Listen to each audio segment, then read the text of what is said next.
हंगामा हुआ है विधानसभा में, ये लगभग आज तक के इतिहास में तीसरी बार इस तरह की घटना हुई है। मेरे लगातार सहयोगी शशि मोहन, उनसे बात करते हैं। शशि जी, ये जो पूरा हंगामा हुआ, इसको किस दृष्टि से देखते हैं, क्योंकि लगातार दिन भर 5 बार स्थगित हुई, लाल डायरी चर्चा में है, क्या कहते हैं? देखिए विष्णु, दरअसल ये लाल डायरी चर्चा में है और पूरे प्रदेश में राजनीति का सिनेरियो बदलने की कोशिश हो रही है। बीजेपी भी इस मामले को हवा दे रही है और जो ये आग इनकी दिख रही है सदन की, उसमें आज घी डालने का काम किया गया विपक्ष की तरफ से। विपक्ष ने पूरी हवा दी इस मुद्दे को, और यही नहीं, राजेंद्र गुढ़ा से ज़्यादा सक्रिय तो विपक्ष के विधायक दिखे, बीजेपी के विधायक, जो लाल डायरी लेकर के सदन के अंदर आए थे। अब रही बात लाल डायरी के मुद्दे की, आखिर शांति धारीवाल से जब लाल डायरी का सवाल हुआ तो वो मीडिया को अपना कर्तव्य याद दिला रहे हैं।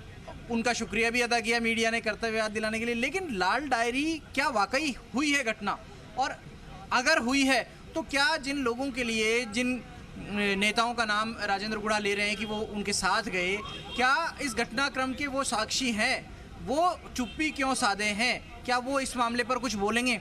और क्या ये लाल डायरी का इशू बीजेपी की तरफ से इसलिए भी हवा दिया जा रहा है कि जिस तरीके से कर्नाटक चुनाव में कांग्रेस ने वहाँ की तत्कालीन बीजेपी सरकार को 40% सरकार बताया, बोमई सरकार को, और चुनाव में उस मुद्दे को सेंटिमेंट की तरह से भुनाया, फ़ायदा लिया, सत्ता में आए। और क्या बीजेपी उसी इशू के ऊपर यहाँ पर राज्य सरकार के ऊपर करप्शन के चार्जेस लगा सकती है? क्या इतनी क्षमता बीजेपी के नेताओं में, उनकी एकजुटता में ऐसी लगती है? और क्या कांग्रेस में इतनी क्षमता है कि वो इन आरोपों का प्रतिकार कर देगी, उनका बचाव कर लेगी? दरअसल ये मुद्दा कहीं पेचीदा इसलिए होता जा रहा है कि क्या कोई ऐसे साक्ष्य, ऐसे दस्तावेज हैं?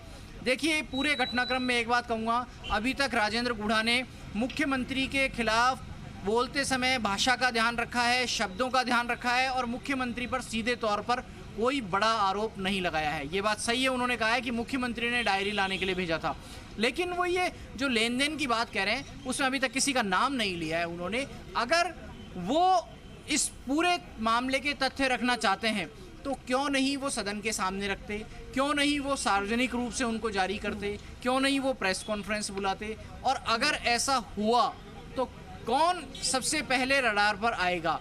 क्या ये सवाल जो धारीवाल की तरफ से उठाया गया कि मार्शल के 5 से 10 लोग राजेंद्र गुढ़ा को बाहर लेके चले गए और सीआरपीएफ के 150 जवानों के बीच में से वो डायरी लेकर के आ गए, क्या ये सवाल जायज़ है?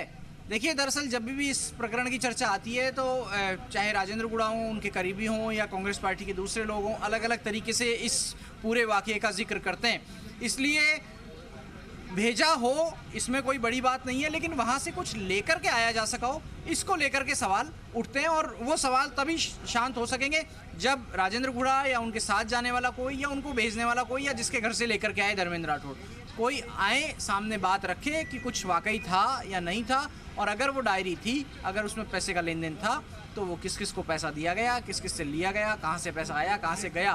पैसा आए जाए किसी को कोई दिक्कत नहीं होती, क्योंकि देखिए, ट्रांजैक्शन के लिए बैंकिंग सिस्टम भी होता है और दूसरे सिस्टम भी होते हैं। लेकिन अगर वो अवैध पैसा था, अनुचित तरीके से कमाया गया पैसा था, तब उस पर ज़रूर सवाल उठते हैं और उस पर फिर जांच एजेंसियां फिर से सक्रिय होती हैं। और जैसा राजेंद्र राठौड़ कह रहे थे कि वो लाल डायरी ईडी, इनकम टैक्स या सीबीआई को सौंपनी चाहिए, तो हालांकि बीजेपी केंद्रीय एजेंसियों को सौंपने की बात कर सकती है, लेकिन उसके पीछे क्या मंतव्य है, क्या मकसद है, क्या वाकई अगर ऐसा कुछ है तो उससे किस किस तक इन एजेंसियों के, सेंट्रल एजेंसियों के हाथ पहुंच सकते हैं? और जैसा कांग्रेस पार्टी कहती रही है कि चुनाव आ गया है तो सेंट्रल एजेंसीज आएंगी, उनका इन्वॉल्वमेंट होगा।